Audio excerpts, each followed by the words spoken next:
Ngayong hapon, mapapakinggan ninyo ang isa na namang nakakaantig na dokumentaryo. Isang istorya ng isang natatanging empleyado sa De La Salle University, Dasmariñas. Tara't pakinggan natin ang kwento niya. Ako si Lucy Limbawa at ito ang No Excuses for Noy Who Serves. Good morning, Communication Arts Department. Isang simple, mahiyain at palangiti sa mga tao. Isang espesyal na tao lalo na sa mga com at joint students. Isang taong maaasahan at mabuting ehemplo ng Lasallian community. Ito si Eleanor Mercado, ang sekretarya ng Communication Arts Department. Siya ang ate, ina at kaibigan. Siya ay mas kilalang tinatawag na Ate Noy. Isang tao din siya na pinagkakatiwalaan ko.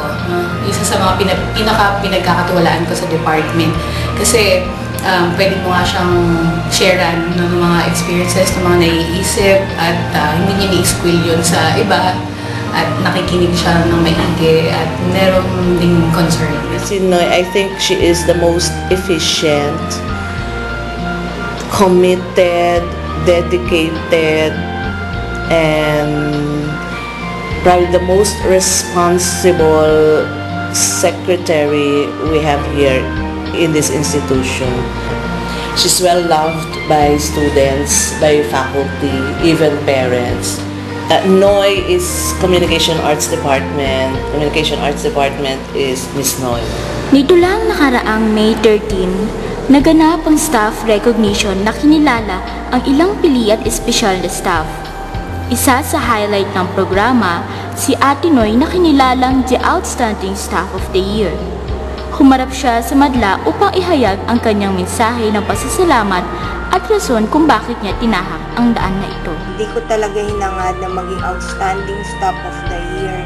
Kasi para sa akin, karangalan at recognition na ang maging isa sa mga candidates o nakasama ang pangalan ko sa listahan ng mga qualified staff na nakapost sa Balikla.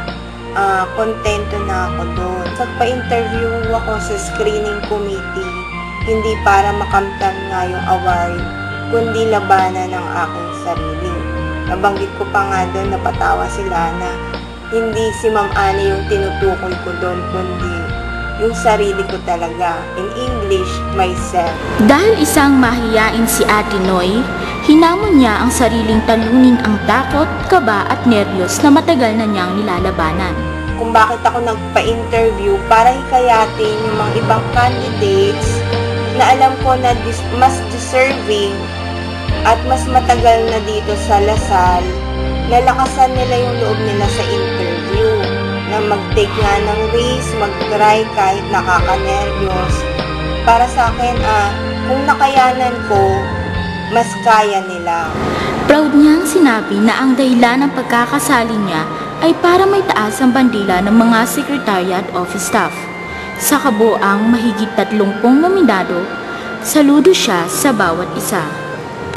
Kasi alam ko, pareho yung mga hinaing namin, nararamdaman ko kung ano ba talaga yung trabaho namin. Para sa akin, yung posisyon namin ay all around, tulad na ng isang ina o ilaw ng tahanan.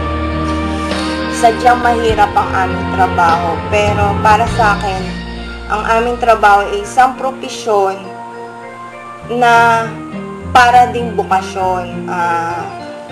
Minsan tulad ng mga bossing, may mga MA, PhD, EDD, kaya tuloy naging MD na rin ako.